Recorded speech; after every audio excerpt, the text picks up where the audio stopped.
I've tried 5 business models within the last 5 years, and today I'm going to be ranking every single one of them. But more importantly, I'm going to be sharing one thing that I learned from each business model that can apply to info offers. The first one we have is trading. I was around 17 years old. It was a few months before my 18th birthday, and I actually joined the real world to learn about trading. A lot of people have been asking me, how do I learn? Just join Hustlers University. You know, I was learning trading, I was really interested in it, I was really invested in it. Like, I was putting every single hour of my day learning patterns and that bullshit. Fast forward, I've learned now for 3 months straight, every single day. I'm now 18. On my birthday, I make my first live account. I deposited around $2,000 into that account. I was trading options. If you're familiar with trading, there's options, Forex, whatever else there is, specifically the S&P 500. No funded account. This was my own hard-earned $2,000. Fast forward, I'm trading like an idiot. I'm trading in school.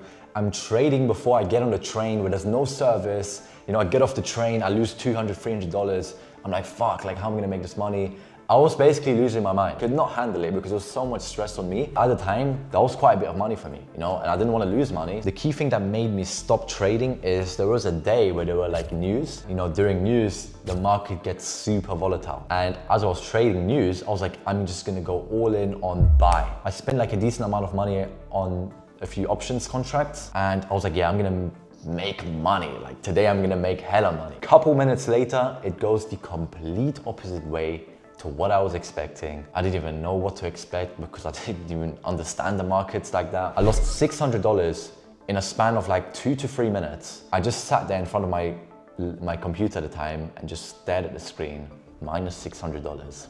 I never traded after that ever again. But 95 or whatever the statistic is, most people that are trading, they're not gonna become profitable, and that's just a fact. Most people are just not built for trading. If you're working a regular 9 to 5, or you know, you don't have that much money saved up, to learn trading consistently and then lose money, continue learning it and not lose your fucking mind, it's a low percentage of actually working out for most people, in my opinion. So I would rank this the absolute worst. There's a long learning curve and no guaranteed return. Trading taught me that confidence isn't some sort of system. That's not something to base your belief off of. And this does apply to a lot of info offers. A lot of people will launch, you know, a coaching program or product or course, high ticket, mid ticket, low ticket, and they just believe and have this confidence, yeah, this is such a good product, people will love this, people need this. And then they go to launch it, or they have already launched it and are running it, and it's not really bringing in any substantial results. So confidence without infrastructure is just gambling with extra steps. Number 4, drop shipping. Yes, I was a drop shipper for like a month. I was 18 years old. This was a few months after trading. Back again, I was still in the real world, the Hustlers University at the time, you know, Andrew Tate. I was learning this business model for a while, had no idea what product to choose. Eventually, I landed on a blender which mixes protein powder. I know, it's a bit bullshit. That was the product I settled on, and I was like, yeah, I'm gonna sell this product. The way I was selling it was organically through TikTok videos. Should be on the screen somewhere. I don't know if you can see like the videos I was making. Long story short, made 0 sales. But yeah, it was like, you know, I was posting 3 videos a day. I had some videos that kind of blew up, but in TikTok terms, you wouldn't even say that blew up. It's just like normal to get that amount of views. And the way I came across that product was literally just, I saw someone else selling the exact same product on TikTok. He was getting millions of views. He was making a fuck ton of money. And I was like, yo, I wanna make a shit ton of money. I'm gonna sell the same product. Did that. And obviously it didn't work out. After a month of posting 3 times a day and then waste so much of my own protein powder that I could have used for the gym for my videos. The reason it ranks 4th is because it's a little bit saturated. You know, a lot of people are doing it. It definitely does work. And I know of a lot of people that do make a lot of money from dropshipping. That's only if you're really going hard on ads, because that allows you to test a lot of products, and you know, you can quickly get data on what actually works. And then you can double down on what works, put more ad spend into it, and scale that product. But just for me, I guess it just wasn't really, you know, up my alley. I didn't really want to do it. I copied someone else's product. I thought it was going to work. It didn't work out. And this applies to info offers because so many people see a certain type of funnel, or they'll copy someone else's course and sell it as their own. You know, copy a random system that someone posted on YouTube, like, yeah, this is the system to make this amount of money in X days. Copy it, launch it, and don't get any results or viable results out of it. And that's simply because what works for someone else isn't supposed to just work for you. And the reason it works for other people and not for you is because there's an infrastructure that they have that you've probably not seen yet. Number 3 would be reselling. I used to resell. I was around 18, 19 years old at the time. I was spending a few thousand every single month on stock because I was selling out really quickly. So I kept having to buy new stock, and sell it again. I made like $6,000 at the time. Also including, people on Snapchat. I would just quick add everyone and just post stories, post my products here and there. People buying in bulk from me, for example, I'd sell bulk items for 1,500. But the reason I stopped, first reason is I don't want my legacy or my success to be, I resell on Snapchat. Like that sounds pretty lame. That's not something I want to be known for. I wanted to actually build a real business that I can be proud of myself. Second reason is I was supposed to sell one singular t-shirt to one person.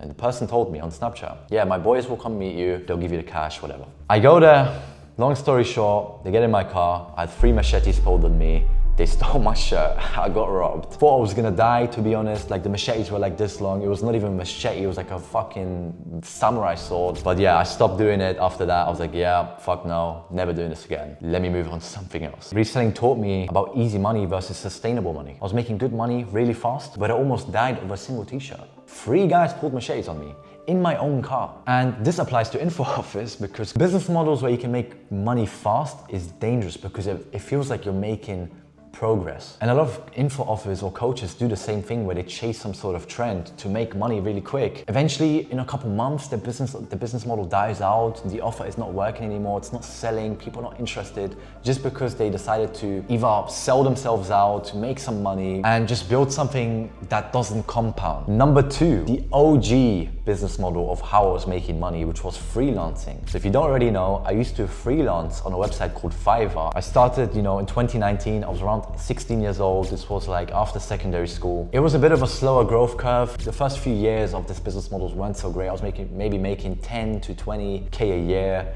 Until in 2023, I made around $60,000 in revenue, which was around $50,000 in profit. I was around 19 at that age. And I worked with over 4,000 people. I had so many clients. There were times where I had 40 or 50 clients at a time. My biggest order on there was around $1,600. There was the occasional $100, $200, $300, $400 order. My average order value was around $30, $35. But the only problem is I was losing myself. I'm not gonna lie. I was working up until 5 or 6 a.m. at 50 active orders. I had to deliver 10 orders within the next 3 hours. Like I was losing my marbles. That did allow me to not need to work a normal job, a 9 to 5.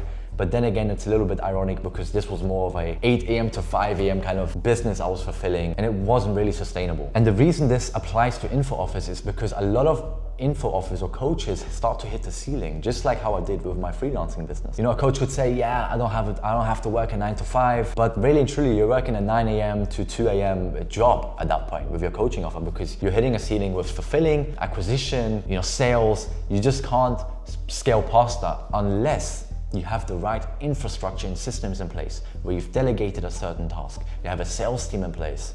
You have certain resources or a foundational course or program inside of your offer. Let's say it's a one-to-one offer. You don't always have to go over the basic foundational questions when that could just be a separate resource or course inside of your offer that people can watch through. When they start to ask you questions or you're fulfilling for your clients, they actually come with high-level, intelligent questions. So the number 1 business model, of course, has to be growth operating. I'm a growth operator, and I would say this is by far the best business model that I've personally done. I've worked with a ton of people, coaches and different offers, and even different, business owners and service providers collaborating together with clients and just growing and just actually learning valuable, useful skills that I can apply in the real world when it comes to marketing, to sales, when it comes to speaking, when it comes to content, product design, creative direction. There's so many aspects that go into growth operating because growth operating as a whole is many different business models in one. One of the best things is that I've learned